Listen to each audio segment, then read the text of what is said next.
All right, what's up, everybody? We are officially in the fantasy playoffs. Okay, week 15 is here. We're gonna go over our quarterback rankings, our running back rankings. We have a Thursday night game this week between the 49ers and the Seahawks. That should be a pretty good game, I would say. Like Yeah. it's one of the better Thursday night matchups that we've seen.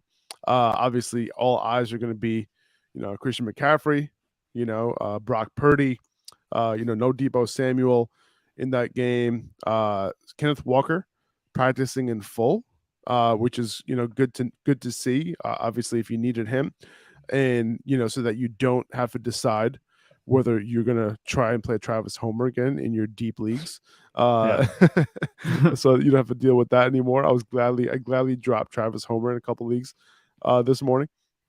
But yeah, that's it, man. Like we can get into the rankings. There wasn't a whole lot of news, coming out, I think, over the last 24 hours since we did our last podcast. Can you think of anything? I don't think so. I didn't see much. I mean, it's going to sound You know like I'm what's just you saying know this what's because I'm. funny? Like, have you been paying attention to the Marcus Mariota thing going on with Arthur Smith? Like Arthur Smith was Yeah. talking about Marcus Mariota's knee injury wasn't a thing all season long, and then now all of a sudden it is. Yeah. So he was throwing a little shade over at Marcus Mariota. Especially given the fact that Desmond Ritter is going to be the quarterback for the Falcons moving forward, and you know now Mariota's actually going to undergo knee surgery. Uh, he's going to be out for the season, Yeah. which is interesting. So like, who knows if it was something that popped up this year or not? But apparently, it was something that was bothering him, and he elected to go get the surgery. This is not something that he got hurt. He didn't get hurt this week or anything like that. He wasn't on the injury report. So it's one of those things. It seems like he and the Falcons were on two different pages when it comes to this injury, and Mariota just decided to go ahead and do it. Yeah. I mean, I'd be, if I'm Mariota, maybe just detaching myself from the Falcons, works all right for me because the Falcons were not very good this season. Maybe he just doesn't want to look like he got benched. I don't know. It's interesting. I think that the injury, it's odd that if it was as bad as it looks like he's making it out to be, that he was playing this whole time.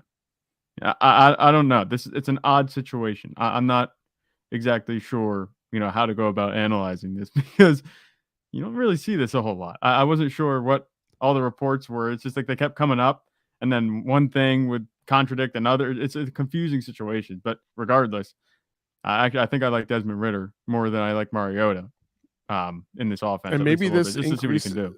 What do you think? Do you think this potentially, can bring in some fantasy relevance for Drake London? Like maybe, he starts throwing the ball to Drake London more and maybe stop spreading the ball out so much. It's possible. We'd love to see that. Obviously, when you could dial in on a guy like Drake London, you should have good things happen. The fact that they're both rookies might be working in their favor too. That could actually get them a little bit more chemistry than Mariota, even though he's a veteran. Drake London's been pretty quiet this whole season. So really, I mean, there's not really much to lose if you have Drake London. If you've held on to him, he hasn't done a whole lot. You can only hope that this increases his value a little bit. And who knows? Maybe they show out the rest of the season and then Drake London, moves up draft boards a little bit next season. But and we'll see how Desmond Ritter does. But the offense, they have a decent offensive line. They are still a run first team, but we'll see how they use Desmond Ritter. I know he can move a little bit too. So he Yes. could be interesting. Yeah, he's definitely interesting in the Superflex league because he has that rushing ability. I'm assuming, he was picked up during the bye, when they Right. kind of announced that he was going to be their starter. Dallas Goedert, he's off IR. He's going to start practicing. He said last week that he was going to play on Sunday. So if you have him, hopefully he'll be able to play this week, and you'll have your tight end one back. Yeah.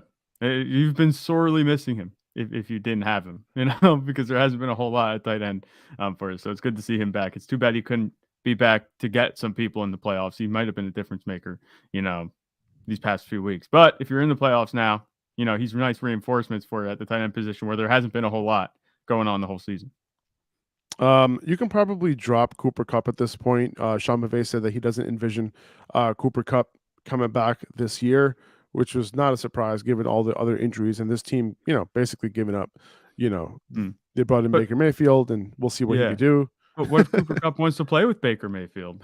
Get the opportunity to play with Baker. I don't know any wide receivers who would love to play with Baker Mayfield at this point, but Right. I get it. So I think you can drop him, if you still have him, free up a roster spot for the playoffs. Deebo Samuel, I'm okay dropping him too. Kyle Shanahan said that he's going to miss 3-ish weeks. That's what he said, 3-ish. So I'm okay dropping him at this point. That's like, are you really all going to be of the confident? fantasy playoffs. Yeah, exactly. Weeks 15, 16, and 17 are the 3 fantasy playoff weeks, and then on top of that, and then that's the 3 weeks that Debo's probably going to miss. So don't bother and hope that he comes back championship week, because he might be limited that championship week, even if he does play. Who knows? So free up a roster spot and move on from Deebo Samuel. Yeah, and I that's would pretty move much on. it. I would move on from Deebo Samuel too. The other thing, just one thing. I don't know. Would you pick up T.Y. Hilton?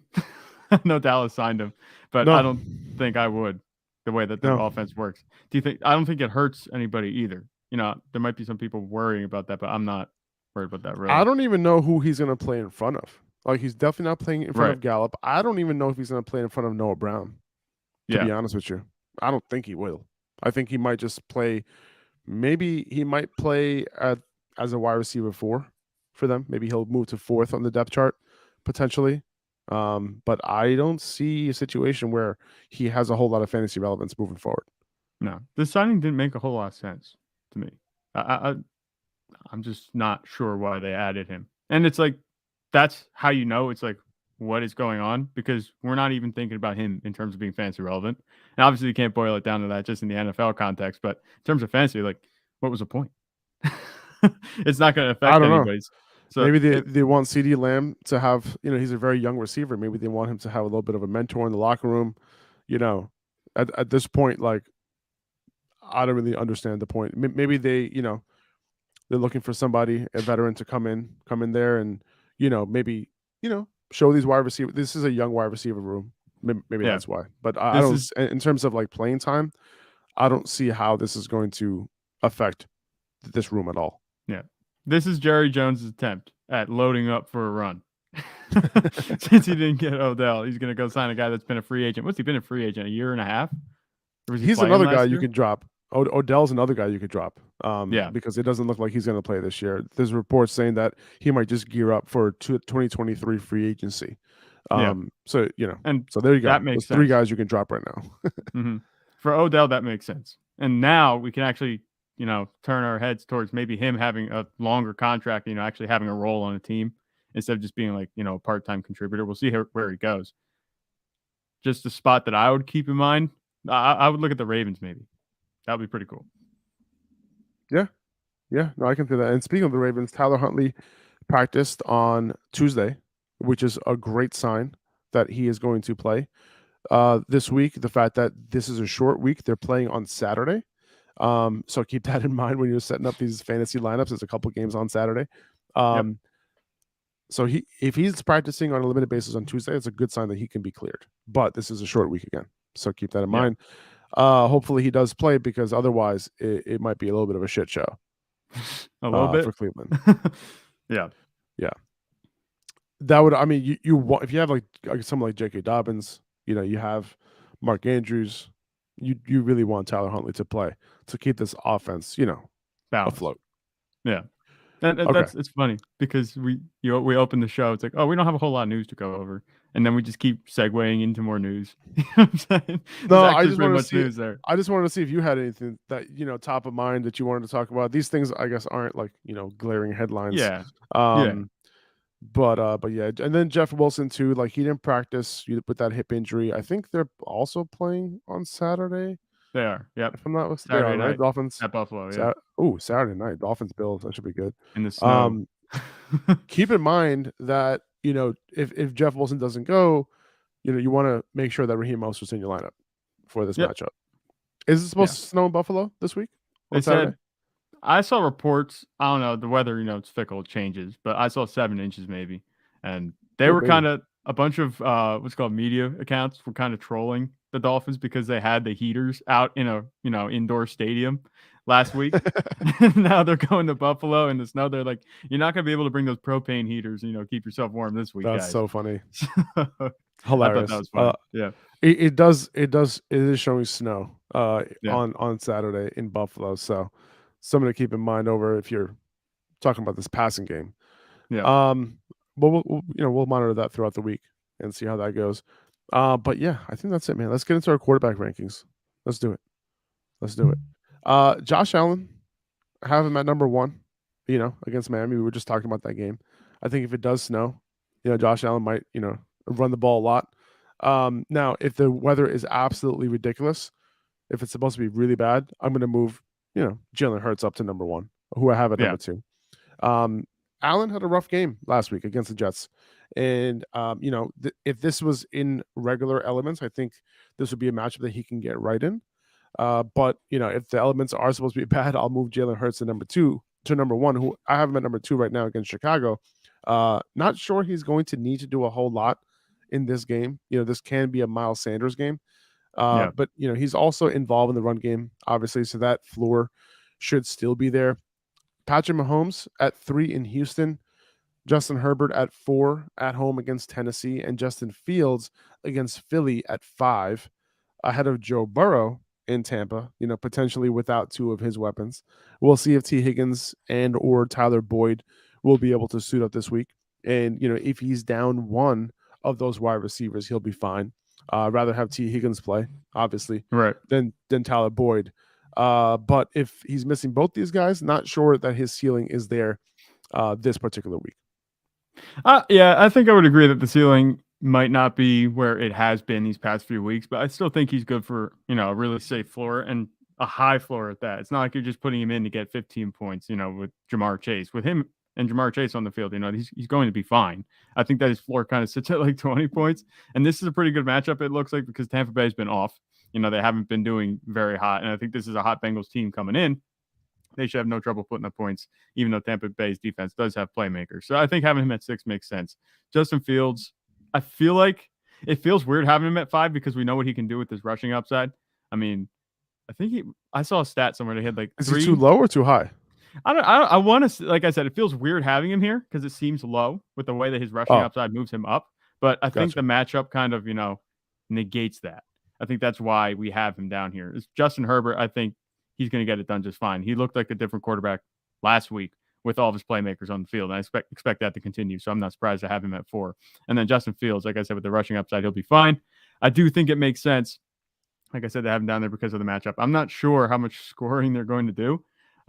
We'll see how it goes. But Justin Fields liable to take one in the house, as we've seen, anytime that he carries the football. So that gives him enough upside to have him in the top 5. And then the top 3, like you said, they're pretty much locked in. I might argue you could put Jalen Hurts over Josh Allen at this point because Josh Allen did have a rough game last week. He did score a good amount of points, though. Still, I think he topped 20 points even on a bad week. But with the weather, we've seen that things can kind of get rough, So I think that Jalen Hurts, maybe I'll move him to 1 this week, unless something drastic happens with the weather situation in Buffalo. If it changes and it's just going to be like a nice crisp night, I don't think that's going to happen, though. So I would maybe put Jalen Hurts at 1 because I think he's a safer bet. Justin Fields, his design rushes went down to about 15% in the week before the bye, which is pretty low for him. He was coming off the shoulder injury, so that kind of makes sense. He was at near 30% the 2 weeks prior and 25% even the week before that. So, I'm hoping that, with the bye week that he goes back to his normal role. And if he does, then he deserves to be in this top 5. If he doesn't, if he hovers around 15%, I got to knock him even lower. Maybe behind Joe Burrow, maybe behind Tua when he has a good matchup. But it really depends, but we need those design rushes to be up there. 25, 30% is like elite, right. With the best of them. So, hopefully he'll be fine. The matchup isn't ideal either, but at the same time with the rushing ability, you got to have him in your lineup this week. The upside is crazy no matter what. Yeah, it doesn't, you say maybe you knock him down behind Tua, and that at first caught me off guard, but then you look at this production, it's been like pretty much entirely dependent, especially these last 2 weeks, on his rushing work.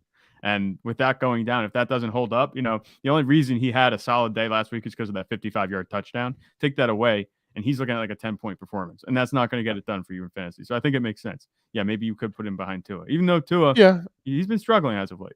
he has, and ahead of Tua. So after Burrow at 6, I have Dak at 7 in Jacksonville. This is a game in which I think Dak can put up some numbers. This is the Yeah. highest I've had him all season.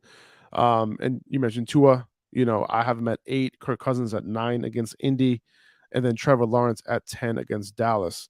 But yeah, Tua, he hasn't looked great over the past couple weeks. He's had a couple of tough matchups.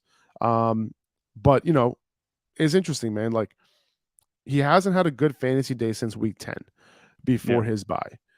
He had some tough matchups between Houston, San Francisco. Last week against the Chargers, should have been doable. And now Buffalo, not the best matchup either. And like I mentioned, I have Kirk Cousins at 9 and Trevor Lawrence at 10. Who would you rather start? Like, how would you order these 3 guys? Because Kirk Cousins, decent matchup against Indy. Trevor Lawrence, tough matchup against Dallas. Is this the order that you would keep it in? No, I would move Tua down. I know I don't want it to sound like recency bias, but he just looks like he's in a bit of a slump. I'm going to add that with the weather that they're going to be playing in. If they need the heaters indoors against the Chargers, I mean, they're going to be out of their element. Obviously in the snow against Buffalo this week. I think the weather conditions are going to play into it. The offense hasn't been clicking like it has been recently. I think most of that is because of Tua. So I'm going to move him down. I would put him down at 10. Maybe I would put him underneath Trevor Lawrence and Kirk Cousins. I'm tempted to leave Kirk Cousins over Trevor Lawrence just because, it's not a bad matchup. But I think Trevor Lawrence, even though Dallas's defense has been pretty good, they're still struggling a little bit outside of Trayvon Diggs in coverage. They're allowing some passes. They just let Chris Moore go over 100 yards on 11 catches. Was it? Yeah, last week, or 11 targets. So I'd expect Trevor Lawrence to continue doing his thing. I think it's going to be a high-scoring game between Dallas and Jacksonville. So I would maybe put Trevor Lawrence at 8. So it would go Lawrence at 8, Cousins at 9, Tua at 10. I mean, Lawrence, he has a pretty good test, I think, against Dallas, and it's not an easy matchup. He's got it done. The Ravens definitely was a tough matchup for him, and he got it done. Last week was an extremely, quarterback friendly matchup, against Detroit. I'm sorry, against Tennessee. Against Detroit, he didn't put up as big numbers. Like, they couldn't get anything going on offense. Now, he did get a little bit banged up in that game. So, but he did get banged up after the fact that the Lions went up big. But yeah, no, I can see it, man. Like, I think, over the last several games, he's been getting it done. So I can see that. But it's definitely going to be a test. I kind of trust Kirk Cousins right now over Trevor. And yeah, I agree. If the elements are bad in Buffalo, I'm moving Josh Allen down. I'm moving Tua down for sure. Yeah, for sure. With Trevor Lawrence, and this is just something I might have him on stock watch this week, just as far as, maybe next season, gauging where I might have him ranked, because if he shows out against a good Cowboys defense, this could actually help his stock moving forward. He might be higher priced if he looks like he can turn in a good performance and he's able to continue to do that, just kind of break out the rest of the season.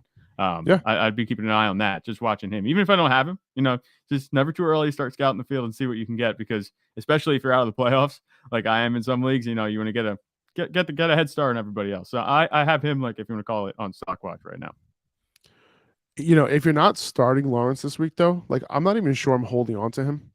He's in New York against the Jets next week, and then in Houston the following week. So those are 2 bad matchups. Not a great fantasy playoff schedule for Trevor Lawrence. So if you don't plan on starting him this week, I don't think there's any point of having him on your bench. I would rather free up that bench spot and pick up somebody else at this point. Let's see. Okay, let's move on to number 11 here. I have Geno Smith at 11. And I have him so low here because this is against San Francisco. This is a tough matchup. Is he too low? You think he's too low? Despite him going up against San Francisco here, he has the weapons, right? Like, I want to move him up, because of the fact that his weapons are so good.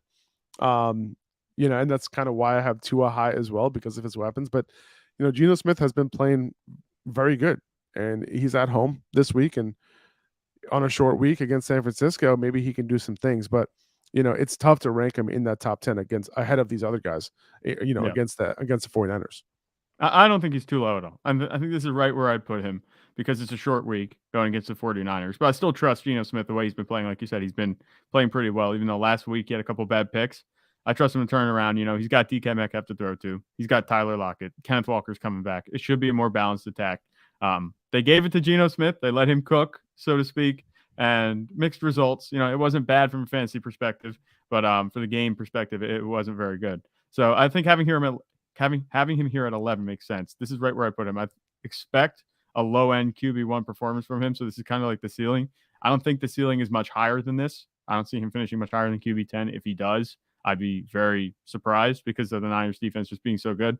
But I wouldn't expect him to finish much lower either. I think his floor is kind of, a high to mid QB2. So he could float in this 11 to 15, 16 range. I think you're going to get similar results wherever he does end up finishing. I'm looking at like maybe 15, 16 points this week. And that should be solid enough for you to start him, in 2 QB leagues, definitely. And then maybe if you're in a bad spot, QB1 in some 1 QB leagues. Well, I just lost Kyler in one of our leagues, so I'm playing Geno Smith.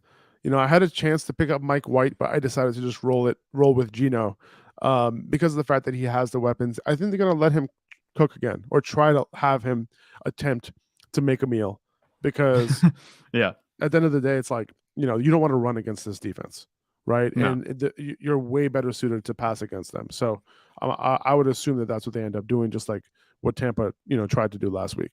Didn't work for them, but it's not like they don't have Geno Smith here, not Tom Brady. Okay? It's not like they don't have playmakers on the outside. I mean, he's turned Marquise Goodwin even into a decent threat, and he was quiet a couple of years before this, actually kind of burst back on the scene with Geno Smith. So it's funny that sounds funny talking about Geno Smith as this guy, but wasn't there a report that the Seahawks maybe want to extend him as a long-term guy? Like, good for Geno, right? I know, man. Seriously. I have Mike White against Detroit, assuming he'll be good to go. It seems like he will be. But the Lions, they've given up the most fantasy points to quarterbacks this season, the most fantasy points to quarterbacks over the last 4 weeks. They've been giving up some serious passing yardage. 3rd most passing yards over the last 4 weeks and throughout the course of the season. And the Lions are scoring a ton on the other side, right? 5th most points per game this year, 3rd most points per game over the last 3 weeks. Preciser has this game at a 50. Preciser has this game at a 52-point total, which is significantly higher than Vegas has this at, a few points higher. So, they have the Jets losing. Vegas has them favored. So, if the Jets do end up in a negative game script, which is possible, we could see Mike White sling it in this game. Elijah Moore has a great matchup out of the slot. Garrett Wilson is going to get it done as he has every week with Mike White. So I think Mike is a pretty solid streamer this week. Yeah, I think he's a solid streamer. I mean, the matchup last week wasn't very, good. And then obviously he had a good shot against Minnesota, Mike White did, to produce. And he came through somewhat. He didn't throw any touchdowns, but he had some high yardage totals. Against Detroit, I think it could be another game like we saw last week between Minnesota and Detroit. There might not be as much scoring on the Lions side, but, I think that the Jets can get it done. They have enough playmakers. Mike White, I don't think he's looked like himself these past 2 weeks. I think he can get back to it. And it's funny that I'm talking so highly of Mike White, but we know what he can do in this offense with the playmakers that he has. I like him, as a QB1 this week, even though he's a low-end QB1. I think he's head and shoulders above Daniel Jones for me, just because I think his production is much more locked in. And Daniel Jones, they didn't do very good against Washington when they played him last. And then now they're playing them again, second time in 3 weeks. So I think Mike White definitely can be a QB1. And I like him here. He might feel a little high, but I think that this is where he's going to fit this week. Yeah. Listen, like, it's one of those things where, like, he's at home and his guys have good matchups. So, and this could be a high scoring game, a little bit more high scoring than we might think. And then, if he does well in this game, you could potentially stream him the rest of the way. Jacksonville in week 16, Seattle in week 17. Seattle might be a little bit tougher. But it could be a game where, it's kind of going back and forth. So, right. He could be, if you have a pretty bad situation at quarterback, Mike White could help you out the rest of the way.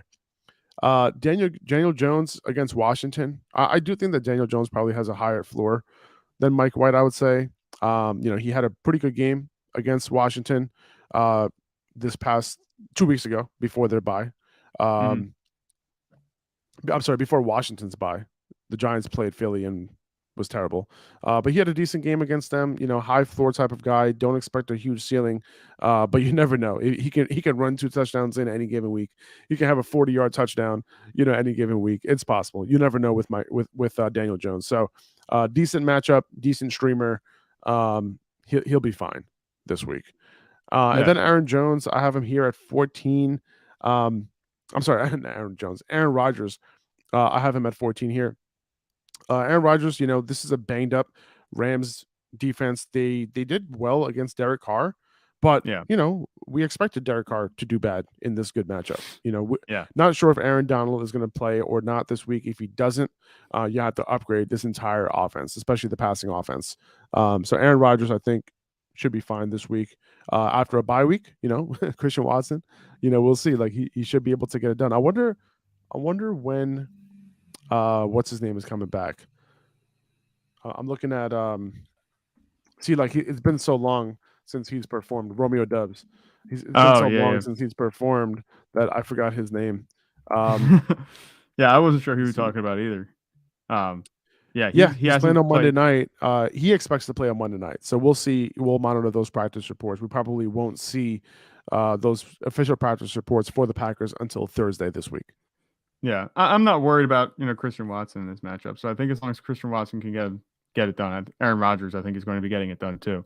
Aaron Rodgers has been playing a little bit better as of late. So I would say so. And you got Christian Watson, you have Allen Lazard, and then if you have put Romeo Dubs in the mix too, you have like a little bit of a decent trio there, I would say. Yeah. So Aaron Rodgers, in the stretch run, might be a little bit of a better fantasy quarterback than we might think. Yeah. And then also just to go back on Daniel Jones, he said Daniel Jones will be fine. I think that's the word I would pick out to describe his fantasy season.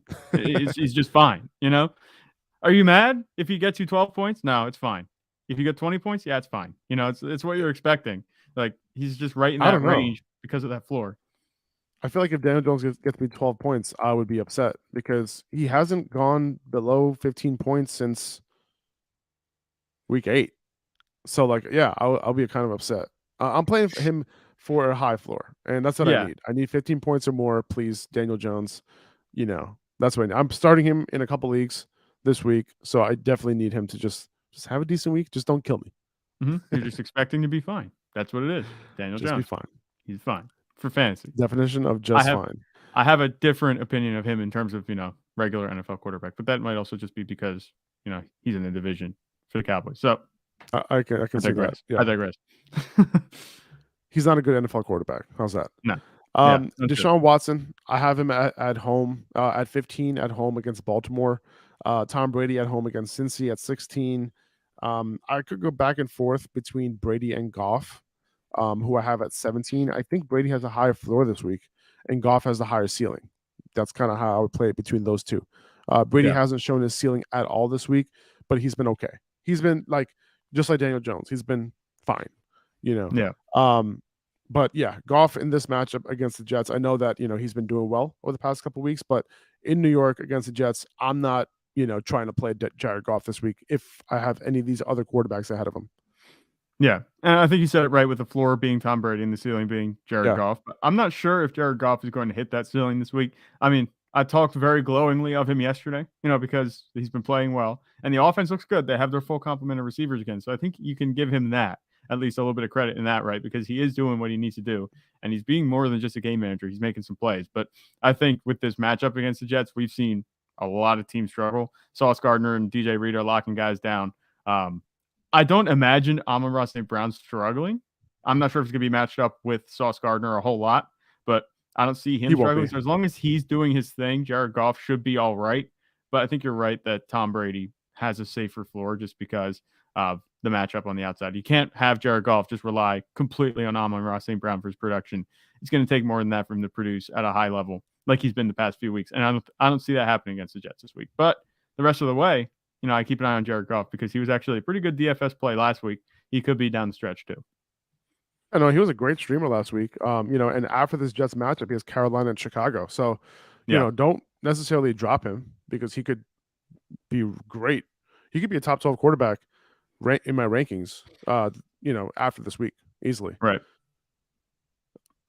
Okay. Yeah. Then just following up with Derek Carr at 18, Matt Ryan at 19 in a good matchup against the Vikings, and Ryan Tannehill in LA to face the Chargers to wrap it up. And yes, I do have Ryan kind of high, but this is a really, really good matchup. He has weapons, Yeah, and I think he can get it done as like a mid QB1. he QB2, should be I'm able sorry. to. Yeah, he should be I able think to. so. And now I see we have Derek Carr at 18 because he's ranked this low. He's now going to do well.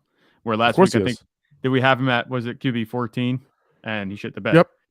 Yep. So we'll see if this theory holds. I think it might. We'll have to Every see. quarterback, every mid quarterback who's going up against Rams will be going up. Will be at number 14, pretty much. And I'm sorry, Aaron Yeah. Rodgers. Right. All right, let's move to running backs. I got Christian McCaffrey at number 1 against Seattle. This game is on Thursday night.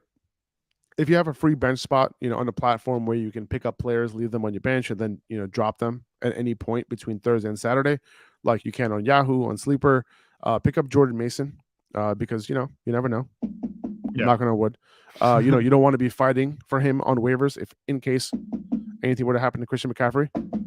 So if everything's all Let that good, man in. if everything's all good with McCaffrey after the game, you just drop Mason and you pick up somebody else. That's how I would treat this, especially now since fantasy playoffs are here. Right. But McCaffrey, he's been a monster over the last 2 games without Elijah Mitchell. No surprise that he's been the overall RB1 during that span. And the Seahawks have given up the most fantasy points to running backs over the last 4 weeks, and the second most throughout the course of the season. So McCaffrey should get it done this week. That's why he's at number 1. Yeah. No debate for me on this one. Christian McCaffrey, I said a couple of weeks ago that he would be back at RB1 by week 14, and he was actually there at week 13. So he's going to be, I think, having a stranglehold on this post as RB1 unless, some fantastic matchup comes along or something would happen to Christian McCaffrey. Like you said, knock on wood. Hopefully he's healthy, but I think he's going to be here the rest of the season as long as he keeps 100%. playing the way he is. The offense is going to run through him, especially with Brock Purdy. Even though he's been playing well at quarterback, it's going to run through Christian McCaffrey. Yep, especially with Debo out. Debo and Elijah too. out the rest of the season. Derrick Henry, have him at number 2 against the Chargers. I mean, not much else to say here, right? Great running back against a terrible rushing defense. Yep. Josh Jacobs against New England. He actually had some rest for that calf after playing last Thursday night. Well-deserved rest that his team refused to give him. But Austin Eckler, I have him at number 4. Tough matchup against Tennessee, but he's so involved in the pass game that he should be fine. We saw Samaje Perine have a good game against Tennessee several weeks ago. And then Tony Pollard to round out the top 5. He's been the RB2 behind McCaffrey over the last 2 weeks. And he's going up against Jacksonville. And that's another team that him and Zeke can potentially run all over. Yeah. The Cowboys offense is going to run through, obviously, the run game. For some reason, they've been making Dak throw it a lot. They did that a lot last week against Houston, which went against what you'd expect for the game script with Houston being such a bad defense, but they kind of got away from it. They should go back to it this week. They're going to figure it out. They just lost their starting right tackle too, Dallas did, so they might lean more on the run game so that they can keep that clean. We'll see how that goes. But I like Tony Pollard here at 5. Regardless of the matchup and regardless of the fact that Zeke has been performing very well, in terms of fantasy, he's still getting it done for you. And at a high level, I think you can keep him here at 5 and be justified. And then also with Josh Jacobs, like you said about that rest thing, that 3-game stretch earlier in the season, where he got all those touches, he had 34 touches one week, 26 touches the next week, and then 24 touches the week after that. He beat that these past few weeks and in a shorter time frame, in terms of how long he's had between games. He had 40 touches against Seattle. Then he had 28 touches against the Chargers and then 29 on a Thursday night 4 days later with that calf injury. So they're really just running him into the ground. Maybe they're realizing that they should have, taken that 5th-year option and accepted it instead of declining it. Now they're like, oh, crap, if we don't sign him, we might as well get our use out of him. And they're just running him in the ground. So I'm not expecting anything to slow down. If he continues to get that workload, obviously he's going to produce. But, just something to note. He's getting used at a rate even higher than he was before. So there's no reason to rank him any lower, regardless of the matchup. For sure. I moved Jonathan Taylor all the way up to 6 this week against Minnesota. They've given up the 4th most fantasy points to running backs over the past 4 weeks. And like I said, with Matt Ryan, I can see him moving the ball through the air pretty easily in this game. And Taylor can potentially see some goal line carries, maybe a multiple touchdown game. We've been waiting for that for Jonathan Taylor. This could be that week. Yeah. And, I'm hoping for an increased role in the receiving game for Taylor in this game. He's running all the routes. He's basically on the field running a route on almost every drop back. He needs the targets, 4 targets in each of the last 3 games for him, which isn't enough. Like, I feel like he needs more than that. But, Mhm. Minnesota has allowed 8 catches per game over the last 4 weeks to running backs, which is insane. Yeah. Hopefully the Colts can take advantage of that. Yeah. I think that the Colts are going to have a good day too. Obviously, this is the Vikings defense that we're talking about, but outside of that fourth quarter against Dallas, I mean, the first 3 quarters, the offense looked like it was moving the ball pretty well, and it was against a good Cowboys defense. So now they're going up against the Vikings, who have been, porous at best. I think that this could turn into another high-scoring game, and that's what we've seen a lot from the Vikings too. I wouldn't be surprised to see the Colts come off their bye. They're rested. They might have had more time to game plan. They didn't have as bad as a game as the score would indicate against Dallas. I think they could build on that. Matt Ryan, like you said, should be able to get his thing done. And then Jonathan Taylor should be able to do it too, because like you said, a lot of points allowed by the Vikings to running backs in the past few weeks. And with Jonathan Taylor, like you said, we'd love to see him get more passing work. I think that should be in the cards. They should look, at least Jeff Saturday should look back at what he did the first week that he had the head coaching role, how he used Jonathan Taylor, and get back to that. I got Dalvin Cook at 7. He's been disappointing lately. 3 of his last 4 games with single-digit PPR fantasy points, but he's getting the volume at least. So, when a guy's getting 75% of snaps, 85% of snaps, you got to keep starting him, regardless of the matchup. Yeah, that one's pretty simple. And it's odd to see him get that type of work and not do much with it, but this has been, a hot and cold offense, and a lot of it has revolved around Justin Jefferson. Dalvin Cook is no longer the focal point. Yeah, that's true. And I got Nick Chubb at number 8 against Baltimore at home. He had an efficient day against them in week 7, went 16 for 91 and a touchdown. And then he had 2 disappointing games in a row. But, it's like one of those things where Baltimore, it has gotten better. They've been stifling running backs ever since that game. And now, I wanted to ask you, you have a banged up Saquon Barkley, who I have at 9 here.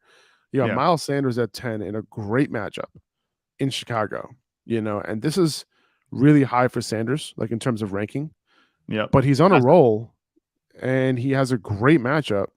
Like, if you have Chubb or Barkley, would you consider benching either of them for Miles Sanders this week?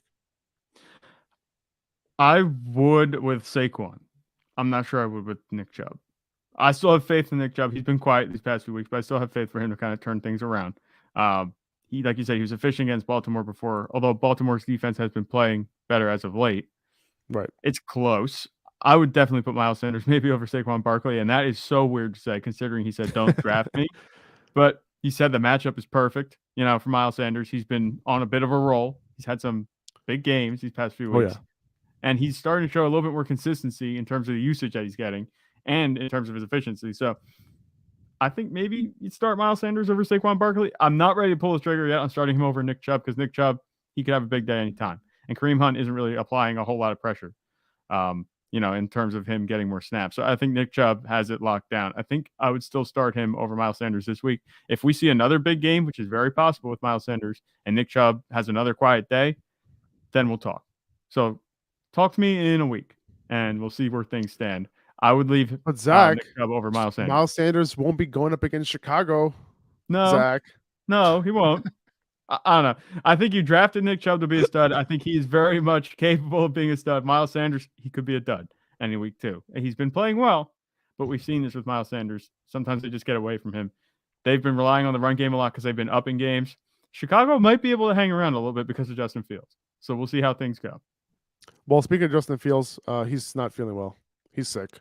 They're calling him day to day with a sickness. So day to day we'll sickness. How bad is that sickness if you're calling him day to day? Right? Hey man, I don't know. Maybe he got the vid. I don't know. No idea. who knows? I feel like even if you have COVID, I don't even think they like leave you out of practice anymore. You just you just practice and you're good. Yeah. I can see it, man. Like that's why I have him at 10, and it's tough. Like if you're playing a full PPR league, Saquon's getting targeted in the pass game, even though he's not doing a whole lot with it. So it's keeping his floor relatively high. And he did practice in full today with that neck injury, so he doesn't seem to be banged up anymore. or at least it might not affect him as much. Hopefully, we'll see. Yeah. But yeah, Sanders, like he definitely has a lot of upside this week. That's why he's all the way up at 10. Then I got Joe Mixon at 11 against Tampa Bay. He went into Joe Mixon went into a bit more of a timeshare with Samaje Perine this past Sunday. Like, I don't want to read too much into it, given that it was his first game back from a concussion. We've seen teams be relatively cautious with players in their first game back, but his snap share went down all the way to 58%, and we'll see if this was because of the concussion or because Samaje Perine earned a larger share of the backfield. Yeah, I don't know how much earning there is to do in this backfield. Samaje Perine, he's been like the passing down guy for the Bengals since Joe Mixon has been there. That's been a problem with Joe Mixon's game. That's why he's never really ascended to that top 5 running back status. We've always had him as like a low or mid RB1, which is fine. But I think this was definitely them just kind of easing him back into it. I think Joe Mixon can get back to the spot that we want him to get to. Samaje Perine's good, and he did very well filling in. But I think that it should be at least a 70, 30, 65, 35 split. Not how we saw it last week. It was more like 45, 55. I think that Joe Mixon should be able to get back to that. Against Tampa Bay, we'll see. I agree that it should be like that. But these coaches, you never know what they're going to do, right? And the way that Samaje has played over the past couple of weeks, tough Tennessee defense. He played really well. I mean, he killed the Tennessee defense. Look at what Travis Etienne did last week. He didn't do nothing with guys banged up. Samaje Perine did it with, relatively healthy, front seven for Tennessee. So it's worth paying attention to because, if Samaje Perine is going to move into that rushing share of Joe Mixon's, it could affect him, right? Yes, he was the passing down guy coming into the season and throughout the first, half of the season. He's been that guy. But if he's gonna, like in this game, his rushing share went up by a little bit. Gotta pay attention, just a little bit, because Joe Mixon, he might not move far past this like low end RB1 mark the rest of the way. But at least he's on a good offense. Hopefully, if some of these wide receivers are out as well, we could see Joe Mixon get a few more targets on early downs. That's the hope. Right. Hopefully that's the case moving forward. I have Zeke at 12. He's been getting it done every week. He's scored in 6 straight games. This is what this team does. They run the ball. That's their identity. Yep. He's seen at least 15 carries each of the last 4 weeks, and he has been involved in the pass game too over the past 2 weeks.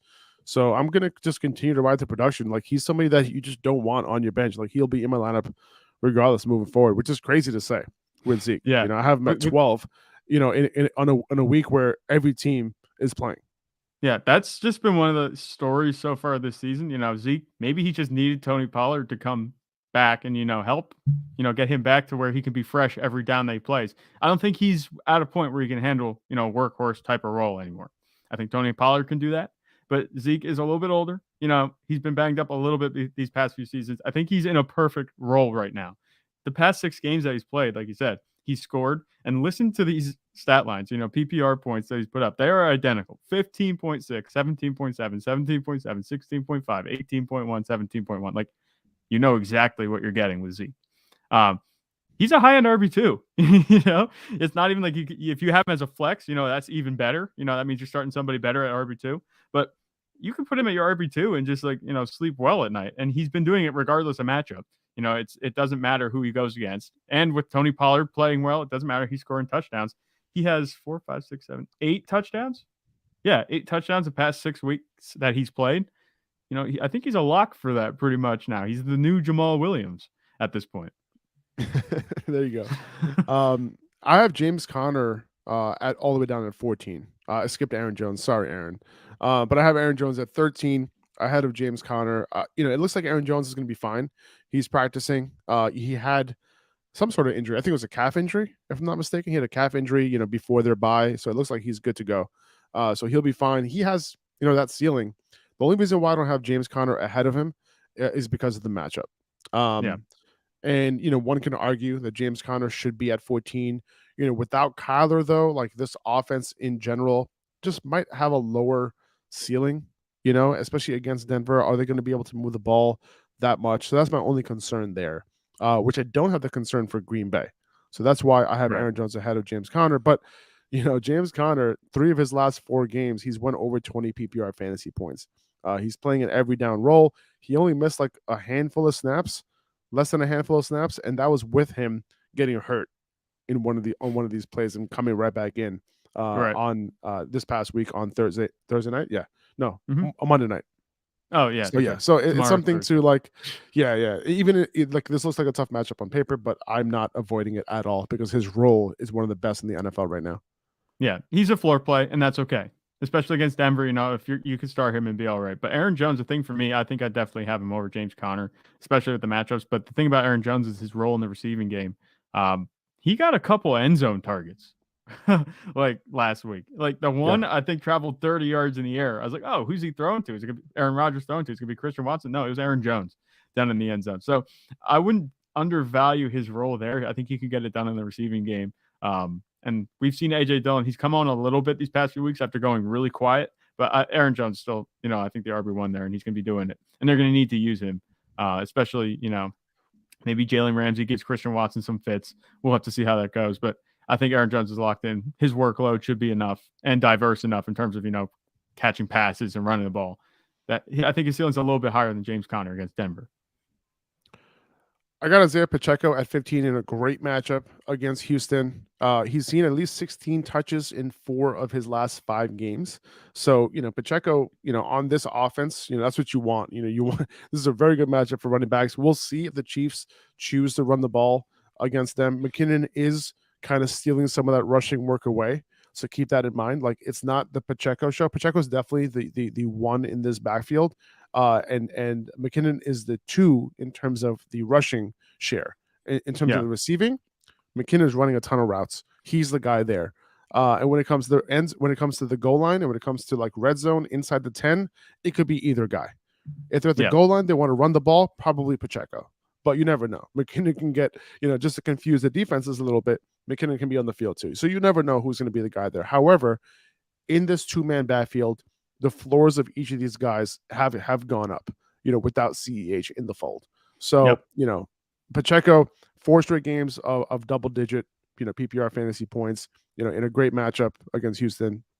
He's a pretty easy start this week. Yeah, he's looking good. He's a pretty safe bet, like you said, with the rushing work that he's getting to produce at least a little bit and enough that you won't be upset if you start him. I like Jerick McKinnon's upside in the receiving game, but obviously that's not enough to put him over Isiah Pacheco, who's more of the sure thing. And that's about that. You covered it pretty well. I'm thinking Isiah Pacheco should be all right, regardless of matchup. Against Houston, it's a good matchup, so I wouldn't be surprised to see him do well. Maybe another 100-yard performance on the ground. We'll see if they just, kind of rely on that because Houston has been pretty good against quarterbacks. And I'm not just saying that because the Cowboys didn't play well against them last week. They've been pretty good in terms of fantasy perspective. They don't allow a whole lot of points. So keep an eye on Isiah Pacheco. He might finish, a lot higher than we have him ranked. I think he'll definitely hit his, 10, 12-point threshold that he's been locked in at these past few weeks, though. No, 100%. Let's see. I have Raheem Mostert at 16. Now, I have Raheem Mostert this high at 16, assuming Jeff Wilson does not play. So if Jeff Wilson does play, Raheem Mostert's going to fall way down, I would say. He would probably fall somewhere probably in the late 20s, something like that, maybe as a mid RB3. But if Jeff Wilson is out, I'm going to put Raheem Mostert right here at 16 against Buffalo because he will get all the work. And if anyone gets all the work on a decent offense, I don't think Miami's going to shit the bed, another week. I think this will be a more competitive game. Even with the weather? I don't know. I'll have to see. I'm not saying they're going to completely shit the bed, but maybe that just lines up Raheem Mostert for more work. They've had to rely on the ground. It really depends on the weather. Like I'm kind of treating this right now as like I don't know what the weather's going to be like. I guess that's what I keep talking about this game like the weather's fine. But it might not be. So like, we have to keep in mind, I want to make sure that I don't, discount what could happen in this game because we should talk about how this game can look,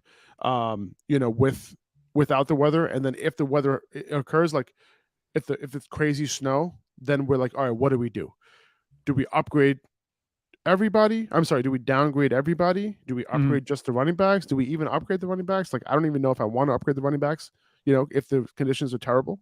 Like, I don't even, if the conditions are terrible, I'm going to downgrade everybody, including the running backs, including Raheem Mostert. I think 7 inches of snow, obviously not debilitating like 3 feet of snow. I think that should be something they'll have the field prepared for. There might be a little white on the field. It might be snowing. I'm not expecting it to be a whiteout. I mean, if it's only 7 inches of snow, if it's 7 inches of snow that fall during game time, in those 3 hours, obviously that's a lot different. But I don't think that's going to be the case. It might just be a light snow. It might not affect them at all. It might not. I think And it's a good point. I'm looking at the wind too. It's like the wind is looking at 10 miles per hour, which is not a lot at all. That's that if it's 10 miles per hour, 10 mile per hour winds, we're looking at a pretty good passing day. It's not bad at all. So just keep that in mind. Like, the conditions can be bad, but let's wait and see on that. But for now, like, I think Raheem Mostert, at 16 should be fine. I have Travis Etienne all the way down at 17 against Dallas. This is a tough overall matchup for the offense. Dallas can be, hot on the ground, but Etienne, his role's great. He's getting volume, but he hasn't had a good game since week 9 against Vegas, right? He 10 points against KC. The last 3 games, obviously in week 12 against Baltimore, he left that game super early and, wasn't able to do much in that game. But last week, 17 carries. The week before that, 13 carries. He did relatively well against Detroit, but I think he had a fumble in that game, if I'm not mistaken. So fumble loss. So that wasn't good. But his snaps are up there, 75% of snaps last week. You can't sit that, despite whatever you think of the matchup and despite what he's done over the past couple of weeks. I know everyone's tempted to bench Travis Etienne. If you have a Zonovan Knight, if you have David Montgomery, I get it. But personally, I think Etienne can still get it done this week, as he's gotten it done in tough matchups earlier on in the season. Yeah, I think Etienne can get it done. I think this Jaguars offense has been playing well despite him not doing his thing. So I think if they figure out a way to get him involved, which they might need to do against, a pretty good team in Dallas, if they can figure out a way to get him involved, he could do really well. I can see this being a multi-touchdown day if they can get things clicking.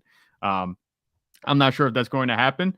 It seems like if Etienne's going to get more carries, it's going to come out of his receiving work. He's had 17 carries, obviously last week, no targets, but then he went down to 13 carries the week before that, and he got 3 targets. So it's interesting to see how they're using him. I think they should get him more involved in the passing game because I think he has a lot to offer there, but we'll see. I wouldn't even expect it at this point because he hasn't had more than 3 catches in any game this season. So don't even expect it. You know what I'm saying? Like, just expect his production to mostly be on the ground. That's what I would expect. And if he does get a couple targets, he could be efficient with those targets, but don't expect it. Just expect him. If you're someone with Travis Etienne, you're hoping that this game stays relatively close. Yeah, it should. That's what you're looking for. The thing is, that's kind of interesting to me is that Dameon Pierce went into Dallas, on a cold streak, and he kind of revived himself a little bit. That he played decently well. He had 73 yards on the ground. He got back up to a startable, level before he went out with the injury. So maybe Travis Etienne can do the same thing. We'll have to see how that goes. It really depends on whether Jacksonville can stay in this game. Right? That's what it depends on. Like, the only reason why Damien Pierce was able to get the volume last week is because Houston was in the game. They were leading for a big part of the game as well. And Damien Pierce was able to get that volume. So as long as Etienne, as long as Jaguars can stay in this game, that's what matters when it comes to Etienne. If I see the Dallas go up by like 2 or 3 touchdowns early, it will be tough for me to think that Etienne will have a good game after that. Yeah. It's tough to gauge what's happening because Travis Etienne, he should be playing better than this. We saw him play much better than this on the same role earlier in the season. So he's due for a bounce back for sure. Yeah, I think that kind of plays into it a little bit. At least he's not the type of back you want to have on your bench because he could go for 25 any given game. He's a big play guy. And we talked about this, when he was still fighting with James Robinson for a role that, he passes the eye test with flying colors. He looks really good when he plays. It just hasn't been there. So maybe a bounce back. If not this week, I'm not sure if it'll be next week either. But at some point, you got to figure they're going to turn it around with Travis Etienne. Just make it to your championship game with Travis Etienne because he has Houston in week 17. Okay, that's all I'm going to say. Zonovan Knight got him at 18 here. This is basically where he's going to stay for the most part. He's good for 15 to 20 touches. He's involved in the pass game as well. Going up against Detroit, this is a tough matchup for running backs lately, but I still think he can get it done. Minnesota also wasn't allowing a ton of yards per carry against them, and he was able to get it done against them. So not that many running backs are breaking tackles at the rate that Zonovan Knight is. He is a good running back. He's looking good, and if this Jets offense is going to do anything in this game, a lot of it's going to go through Zonovan Knight. Yeah, and Michael Carter at this point is an afterthought, right? I mean, in terms of fantasy, at least. I wouldn't say so. Yeah, in terms of fantasy, yes, you can start Michael Carter, but he's not an afterthought in the backfield because he's still playing 50% of snaps. Like, he's still out there. He's still running routes. He just happened to not get the touches last week. All right, so I don't think that's going to be too much of a threat to Zonovan Knight. I wouldn't be surprised to see Zonovan Knight get more touches. That's just me. If I'm a coach, I'd give Zonovan Knight more touches, but obviously I'm not the coach. I think I can see it. If the Jets go up in a game, like last week, they were down, right? Like, if they go up in a game, I could see him getting 20, 22, 23 carries. Definitely. Yeah, I think that would be in the cards. And do you think they can go up this week against Detroit? I mean, this Jets defense, I don't think it's anything that the Lions have seen recently. The Vegas does have the Jets favored in this game at home. Yeah. Preciser has the Lions favored, but so this could go either way. So there is a chance that the Jets are up in this game or are in a neutral game script all game long. Right. I got David Montgomery at 19 here. Like, this one's pretty simple. He's playing an every down role right now. Khalil Herbert could come back in week 16. So you have like another week of David Montgomery playing a workhorse role. So even against Philly, they're not great against running backs. They've actually given up some fantasy points to running backs this year. So Montgomery, they're going to want to try and run the ball against Philly, opposed to passing against them. And obviously, with Justin Fields out there, who is he passing the ball to anyway? With Darnell Mooney out. So they're going to try to establish the run as much as they can. And David Montgomery's going to be a huge part of that. He's been getting it done lately, while Khalil Herbert has been out. So, go ahead and start him. And I have Kenneth Walker at 20. Kenneth Walker is usually in the top 10, 12, 15 at the worst, but he's coming off the injury, number one. And number two, he's going up against San Francisco. Yeah, and it's a short week. So, yeah, I don't know if that factors into the injury, but, we'll have to see how that goes. Do you think Travis Homer might have any shot at still taking some snaps? Do you think they might have him on a snap count, Kenneth Walker, this week? I don't know. I mean, Travis Homer was always the passing down back anyway, so he's going to get some snaps. But Walker, he did practice in full yesterday. I'm expecting him to practice in full again today. So that's, take that for what it is. He seems like he's okay. Seems like he's healthy enough to practice in full on a Tuesday. That's a good sign. But at the same time, the matchup is rough. That's my only concern with Kenneth Walker this week. Yeah, and he's kind of come back down to earth, from what he was earlier in the season, scoring touchdowns. He hasn't scored a touchdown in 2 of the past 3 weeks, although he did have 2 touchdowns against Las Vegas a couple weeks ago. But outside of that, he hasn't been very explosive. He didn't have many carries, obviously, against the Rams because he got hurt. But Tampa Bay, he took 10 for 17, and that wasn't very efficient at all. So his run game ability has kind of worn down a little bit from what we've seen it. I think he can get back to that, but maybe not this week against Denver. And that, I think, warrants him being at 20. He was on his way to a good game last week against the Rams, but unfortunately, he had to get out of that game. Let's see. Oh, I'm sorry, 2 weeks ago against the Rams. I got Alvin Kamara all the way down at 21. He's just really, really hard to trust right now. Now, Mark Ingram, he's out, for the rest of the fantasy season. So maybe you want to bump up Kamara a little bit. But listen, I wouldn't be surprised if they bring in David Johnson, and they bring in him and just have him play the Mark Ingram role, and just have him, take away 30% of snaps. I wouldn't be surprised. It really comes down to you need to give Alvin Kamara the ball. He needs to be on the field, and he needs to be targeted a ton. And that hasn't been happening lately. And that's my concern with him. This is a good matchup, relatively good matchup for running backs, but I just don't have a lot of trust in Kamara. And you can see that because I only have him ranked 1 spot ahead of Najee Harris. Yeah. Do you think it's an Alvin Kamara problem, or do you think it's the offense? I think it's the offense. Just the way that they're using him has not been good at all. It's the way that they've been using him. Yeah. Also, he hasn't been super efficient on a per touch basis either. But at the same time, it's like you give him volume, that will take care of itself. Yeah, I'm kind of tuning out Alvin Kamara of my top 15, definitely, the rest of the season. Maybe even the top 20. I think down here it makes sense the way he's been producing. And this Saints team, They don't have a whole lot to play for the rest of the season. So I'd maybe temper expectations there a little bit, unless we're playing spoiler. I guess you could say it's a close race in the NFC South, but it doesn't look like whoever goes from that division is going to go anywhere this season. I don't think it's going to be the Saints the way they're playing. So I think that Alvin Kamara definitely temper expectations. I wouldn't be surprised to see him settle here for the rest of the season at 21 in this range of low RB2, high RB3. I got Jamal Williams at 23. I had Najee Harris at 22 against Carolina. Good matchup. He can get some volume in this game with it being probably either a neutral game script or better. But Jamal Williams at 23 against the Jets. I have him down here because of the tough matchup. Will the Lions be able to score against the Jets? I think they'll put up some points, but maybe not as much as we're used to. And then I got Brian Robinson at 24 against the Giants. I think he could put up some volume in this game. We saw Miles Sanders have a huge game against the Giants, and the Giants have been vulnerable to running backs on the ground all year long. So Brian Robinson could potentially have some volume. Would you consider playing him over some of these other guys I have in front of him? I would maybe consider him over Najee Harris. I would maybe consider him over Alvin Kamara. I want to say Jamal Williams, but after what we saw with DeAndre Swift last week, we could see Jamal Williams just, stake a claim on that role of 16 carries, maybe 2 touchdowns on the ground. I think if they're going to get the ball moving, it might be on the ground against the Jets. We'll have to see. But Brian Robinson, I think, it seems like the Commanders are in love with him in terms of using him. His usage has gone way up, and it's stayed there the past few weeks. So it looks like he's kind of there to stay in that backfield. I think he's overtaken Antonio Gibson in terms of fantasy value. I know he has the receiving work.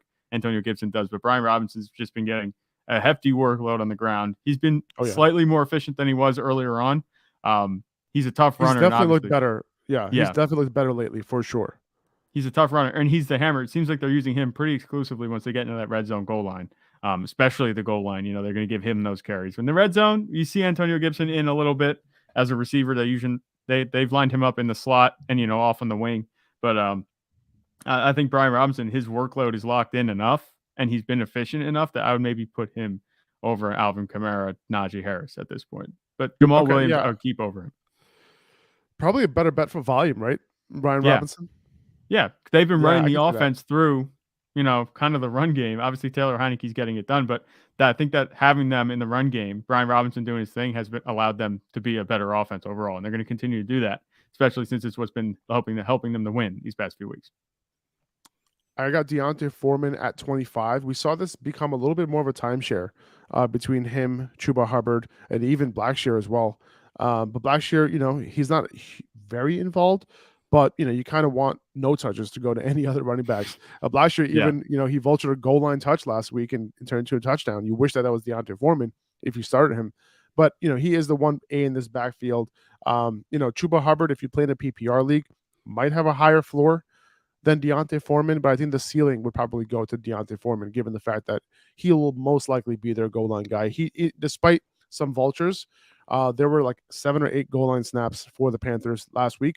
He did get most of them, but Chuba Hubbard and Blackshear did kind of, come in for some of those. Consider the fact too that the Panthers ran it a lot last week. Oh yeah, they ran it a lot. I mean, D'Onta Foreman, he still had 21 carries. Chuba Hubbard had 14, and Raheem Blackshear, like you said, had 4. I don't think there's going to be that 37, 40 number of carries, to go around each week for the Panthers. I was surprised that they went up and stayed up on the Seahawks. That was a surprise to me, but I don't think that's going to happen, on a week-to-week basis. I think it's going to happen this week. It could. It could. They have turned into a run-first offense. If you look at like what they've been doing lately, they've been running the ball a lot, and that's really what they've been doing. And their defense has kind of held it down for the most part too, which is not what we were expecting either. Right. I kind of feel like this is a better team. I was talking about this offense not being good, and that's why I don't want any part of this backfield, especially the early down guys. But now, the fact that they have been extremely diligent and successful at running the ball, like I'm in on this backfield a lot more than I was beforehand. Now, it does suck that not all the work is going to D'Onta Foreman, but there's so many carries to go around that both him and Chuba Hubbard are able to get done. So even if I have Chuba right outside the top 30 this week. Yeah. But I think he's a solid flex play this week, especially against Pittsburgh. Mitch Trubisky might be the starter. Who knows? It's possible that Kenny Pickett's back, but regardless, the Steelers aren't a team that is going to score a lot of points. So there's going to be plenty of opportunities for these running backs in a neutral game script or positive game script to get a ton of work. So if I'm going to think about if I'm going to try to figure out which games these running backs could combine for like 35 touches, I think this would be one of them. It could be. I mean, is it because they combined for like 35, 40 touches last week? Would you be saying that if they had like 20 touches last week total? Well, they did it 2 weeks ago also, right? Against Denver, right? They also did it then as well. So this is 2 games in a row where the Panthers were able to do that, and they've been super run heavy over the past couple of games. With especially after Sam Darnold has come in. Right. That's fair. I hear you. I got Damien Harris at 26 against Vegas. This is obviously assuming, if you notice, Ramondre Stevenson is not in these rankings because we're assuming that he's out.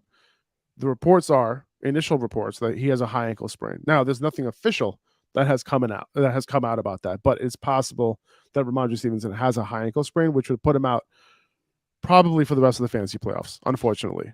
But that's just me talking. That's just other medical experts looking at Dr. Siddiqui, looking at what this injury might end up being. But hopefully it's just a low ankle sprain and he's able to come back. That's the hope. But if he's not playing this week, I have Damien Harris at 26 against Vegas. The Patriots can move the ball, against Vegas. There's probably going to be some goal line looks, ahead for Damien Harris this week. He probably won't play the role that Ramondre Stevenson is playing. I'm pretty sure that's not going to happen. Like maybe Pierre Strong, ends up, playing a passing down sort of role, to complement Damien Harris. Maybe we even see, Kevin Harris come in a little bit. We've seen the Patriots run a 3-man show before. Damien Harris maybe with 50% of snaps, and then those other guys splitting the rest. That's possible too. But I think, and that's why I have Damien Harris all the way down to 26 because of that factor, right? Like we could see 15 to 20 carries for Harris, but I don't expect a ton of targets or anything like that for him. It'll be interesting to see how he's used because we know that, like we've talked about a couple of times on the podcast this season, we haven't seen Bill Belichick go workhorse with a running back like Ramondre Stevenson, like he has with Ramondre Stevenson. So I don't think Damien Harris is going to do that. I wouldn't be surprised. I think they're going to rotate Kevin Harris and Pierre Strong behind him in terms of the receiving game. I think Damien Harris is going to be used almost exclusively in the run game. So I wouldn't be surprised if it's the Harris squared show plus Pierre Strong. Right. Yeah, I can see that. That's kind of how I'm looking at it. Damien Harris, is a good back. To keep in mind too, he's banged up. He might not play. It's possible. This is Damien Harris he plays. He didn't play last week. He didn't play last week, but he did travel with the team. He was doubtful, but he did travel with the team just in case. So, that's a good sign that maybe he might be ready for this week. Right. Rachaad White, I have him at 27 here against Cincinnati. This is, a tough matchup for running backs. Leonard Fournette was very involved. I have him at 29. I have DeAndre Swift with, right smack dab right in the middle between White and Leonard Fournette. White took the lead, especially in the run game last week, and he was, equally as targeted as Fournette, but Fournette ran a lot more routes than White did. So White was targeted on a higher, higher percentage of his routes. But both these guys have relatively high floors in PPR, 10 to 15 points, a little bit of a tough matchup, but not as bad of a matchup as they had last week against San Francisco. So I think, there's both decent starts, RB3 flex play starts against Cincinnati. And then DeAndre Swift, I have him above Fournette just because I think he has a little bit more upside, right? Against the Jets. It's one of those things where how much upside does Fournette really have in this game? Are they going to give him the goal line looks? Are they going to give Rachaad White the goal line looks if they have any? Because of that, I don't know. And because of the fact that Rachaad White is getting got such a big part, big share of that rushing work last week. I think Leonard Fournette got less than 30% of the rushes for that backfield last week. So that's not great.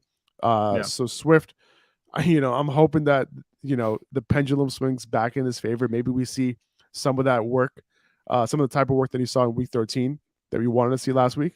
Maybe that comes back a little bit this week in a game where they got to get their playmakers involved against the Jets. Yeah, that's what I was going to ask. Do you think the pendulum can swift back? Yeah. Back? Do you think it can swing back? Like, I feel like it can. It's just there's no telling like what's going to cause him to have the workload that he had in week 13, and then what he's gonna when he's gonna have Yeah. last week. Agreed. It seems they don't have It's a like game plan for him. It would be stupid to assume, I would say, that, like I can't assume that we're gonna see what we saw in week 14. And Yeah. I can't assume that we're gonna see what we saw in week 13. Like, who knows? Like, I wouldn't be surprised if we saw what we had in week 13. So it's not like after what we saw last week, you just got to bench him, right? He's still an upside play. I wouldn't be surprised either way. He's Right, I think at this point the definition of boom bust, not because of a talent issue, it's just the usage. Like, who knows what's going on? Like, to quote Dan Campbell, his coach, he was talking about Penei Sewell getting that pass, this week. What the fuck are we doing with DeAndre Swift? You know what I'm saying? Like, what's going to happen? Nobody knows. So it's interesting to see. I wonder what's going to happen with DeAndre Swift this week. Me too, man. Me too. I'm hoping that we can get a good game. See, what's going to happen is that he's going to have a good game this week. We're going to start him in week 16 with confidence, and then he's going to get less touches again. That's what's going to happen. Yeah, it's just going to go back and forth, and then people are going to be sitting there with him on their roster championship week, and they'd be like, "Do I rest my championship hopes on DeAndre Swift?" Exactly. That's what's going to be tough. All right. And then we're closing it out with J.K. Dobbins here against Cleveland. Good matchup. Hopefully Tyler Huntley is going to play. If he does play, I'm cool playing J.K. If he doesn't play, I know that they might depend on the run game, but it's still going to be tough for me to play J.K. Dobbins. But, they have a good defense. He could get some value, but just keep in mind that Gus Edwards was very involved. He only got a couple less carries than J.K. Dobbins last week. It just so happened that J.K. Dobbins ended up with the production. Yeah, I look at it as Gus Edwards, he might be playing a larger role than he did. Obviously with J.K. Dobbins. J.K. Dobbins had a good week last week, but the thing is, if it is Anthony Brown or some other unnamed quarterback that we don't know that would be starting for the Ravens outside Tyler Huntley, nobody's going to have to really respect the pass. They're just going to load up the box against the run. And J.K. Dobbins, it could be tough sledding for him. I think having him at 30 makes sense. And that's going to do it, guys. That's our rankings, quarterback rankings, running back rankings. Good luck this week. We'll be back tomorrow morning at 9 a.m. Eastern time for our wide receiver rankings and our tight end rankings. The Patreon is going to be updated with the rankings tomorrow before tomorrow night's game. So you can go to patreon.com/upperhandfantasy. The link is also in the description. You can find all the rankings there, positional rankings, flex rankings, all of that. And that's it. I appreciate you guys. We'll be back tomorrow. Big week. See you guys later. Bye-bye.